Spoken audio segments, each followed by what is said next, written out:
Olá a todos, tudo tranquilo com vocês? Bem, pessoal, hoje a gente vai dar continuidade à nossa série de videoaulas no que diz respeito à segurança na área da informática. Hoje a gente trouxe mais dois assuntos bastante importantes para que vocês tenham um pouco de conhecimento básico no que diz respeito ao firewall e ameaças. Bem, primeiramente a gente quer fazer uma definição do que seria um firewall.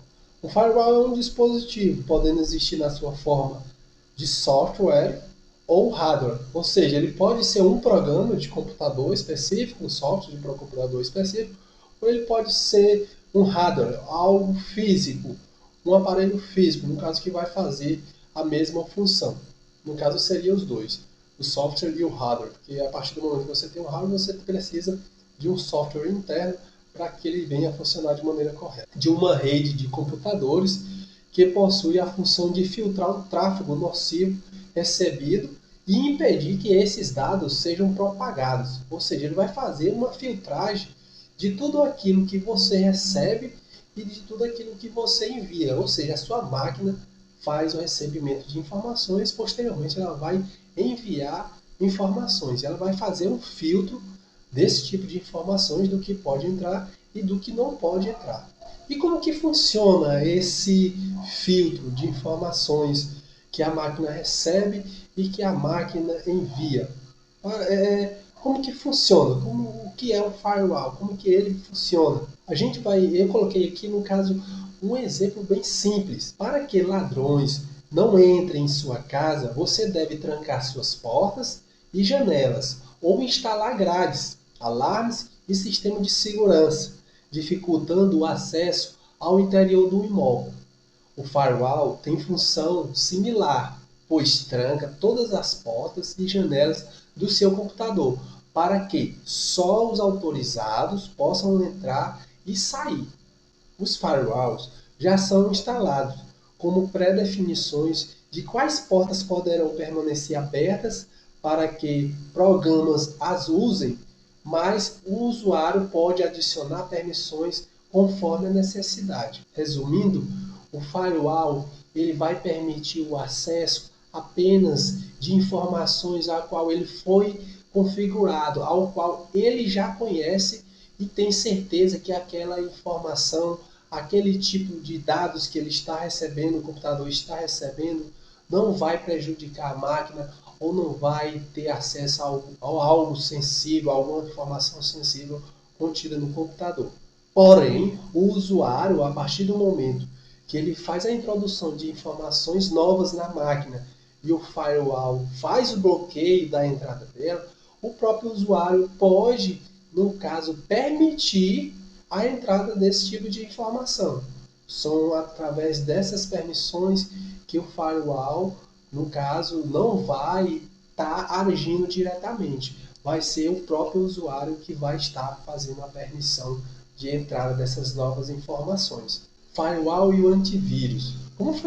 Como foi mencionado no nosso encontro anterior, o antivírus ele tem uma função parecida com a do firewall. O firewall não dispensa a instalação de um antivírus. Ele funciona como uma alfândega ou filtro que restringe a passagem dos dados recebidos e enviado pelo computador, pelo seu computador. O antivírus ele é necessário porque mesmo as comunicações consideradas seguras pelos firewall podem trazer ameaças à máquina, geralmente devido a operações incorretas do próprio usuário. Ou seja, digamos que você está na sua casa e de repente chega um amigo seu, trazendo outra pessoa com ele. Você, no caso, vai permitir a entrada daquele seu amigo junto com aquela pessoa que veio com ele. Porém, aquela pessoa que veio com ele, ela, no caso, pode ser um criminoso que vai lhe causar algum dano. Essa comparação, trazendo para a nossa realidade, ela faz referência ao firewall. Ele irá permitir a entrada apenas daquilo que ele conhece, ou seja, esse meu amigo, eu deixei adentrar minha residência, posteriormente ele trouxe uma pessoa com ele que é um criminoso. Eu facilitei a entrada desse criminoso no meu estabelecimento ou, no caso, na minha residência. Essa interferência do usuário é que está sendo mencionada aqui. O usuário vai permitir, através daquilo que ele já conhece, a entrada de mais dados no computador. Digamos que você vai baixar um arquivo da internet. Lá está dizendo que o arquivo contém...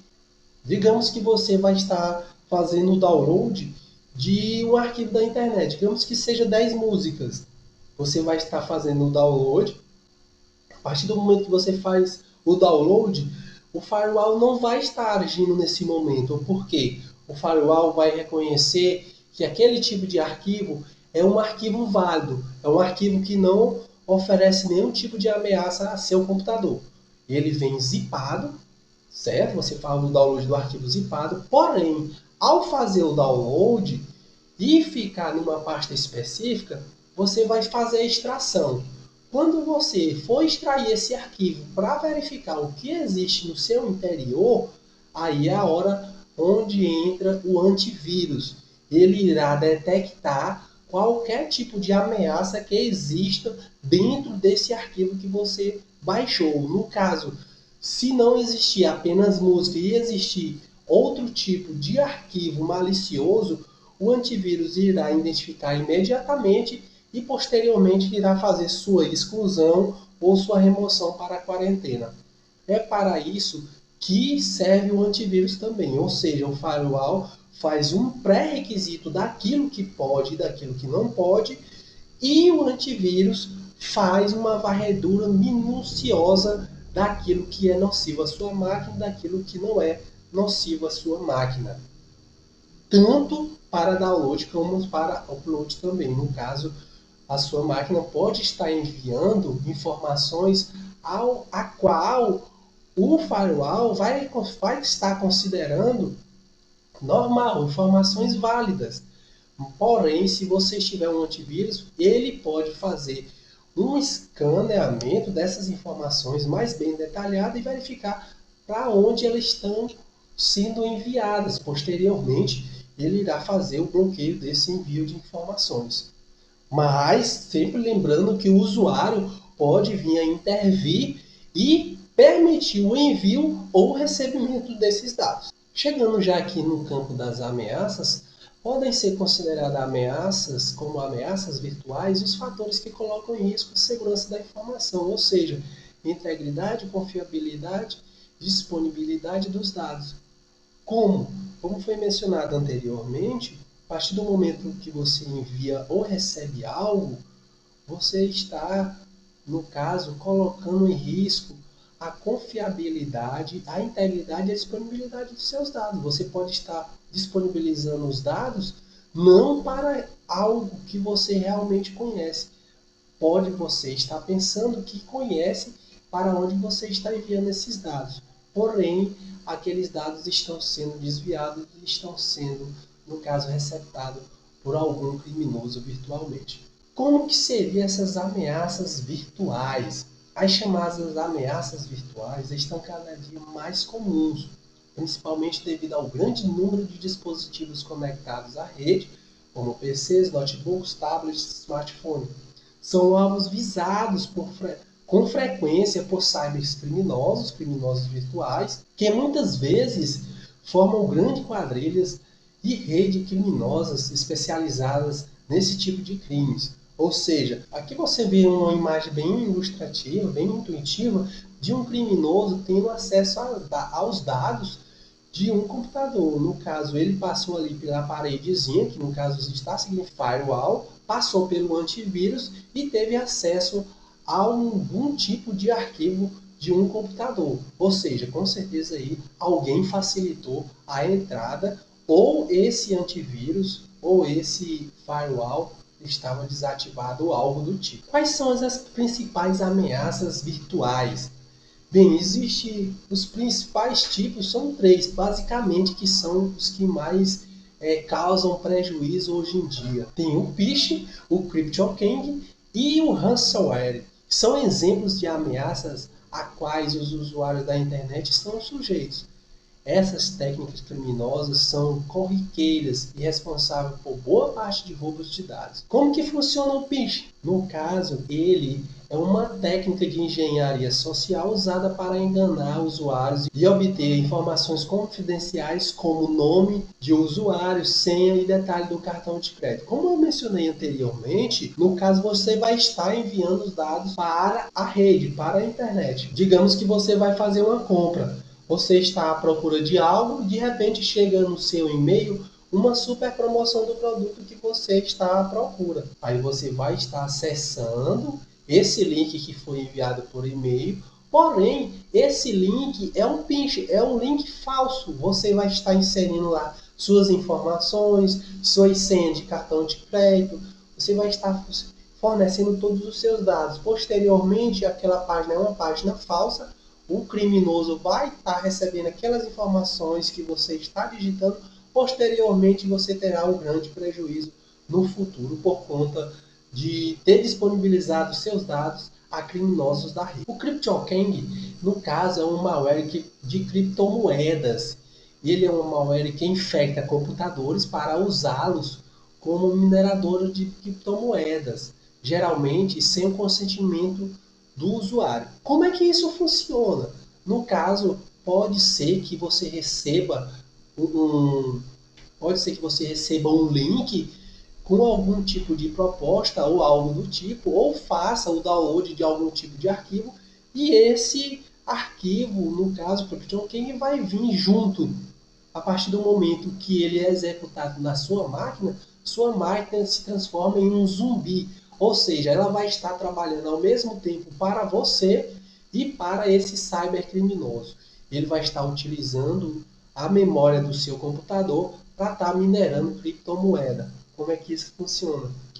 Na rede existem vários programas que necessitam de supercomputadores para estar fazendo esse tipo de procedimento, que é a mineração de criptomoedas. São cálculos bem complexos e só supercomputadores conseguem, no caso, resolver. E assim, criminosos, no caso, usam esses malware para estar infectando vários computadores e utilizando eles de maneira conjunta para estar realizando esses cálculos e fazendo a mineração. Às vezes você se depara com sua máquina e ela está muito lenta. Talvez seja algo do tipo você fazer, no caso, uma formatação ou fazer uma varredura com antivírus para verificar se ele não está infectado com algum CryptoKang. Ransomware. O que seria um ransomware? Ransomware, recentemente, houve aqueles casos de que vários sistemas de empresas foram invadidos e foram bloqueados. O ransomware é um tipo de malware que restringe o acesso do sistema infectado com uma espécie de bloqueio e cobra um resgate em criptomoedas para que o acesso seja restabelecido. Ou seja, ele vai estar enviando quase sempre a mesma forma, links ou algo do tipo que você esteja à procura. Você vai estar caindo nesse golpe, vai estar acessando esse link ou fazendo o download de qualquer arquivo que vai estar sendo executado na máquina. Posteriormente, esse ransomware vai estar sendo disseminado na rede, vai ter o acesso ao banco de dados da empresa, vai fazer o bloqueio desse banco de dados e só vai ser desbloqueado, no caso esse banco de dados, mediante o pagamento de um resgate. No caso, seria criptomoedas, que até hoje é incapaz de ser rastreado esse tipo de pagamento. Por isso que eles só cobram em criptomoedas, esses cybercriminosos só cobram em criptomoedas. Aqui está, no caso, nossas referências, um site bem bacana para você que quer estar aprofundando mais o que foi dito hoje. Nosso tempo é muito curto, não dá para, no caso, estar colocando muitas informações, mas a gente quer que vocês tenham pelo menos o básico do que é um firewall e de que são essas ameaças que você encontra na rede, tá certo? O site do Tecmundo oferece uma infinidade de informações que só tem a enriquecer o conhecimento de todos aqueles que querem estar se aprofundando mais sobre o assunto. A gente se despede aqui e até o próximo encontro com mais uma videoaula referente à segurança da informação, à segurança na rede.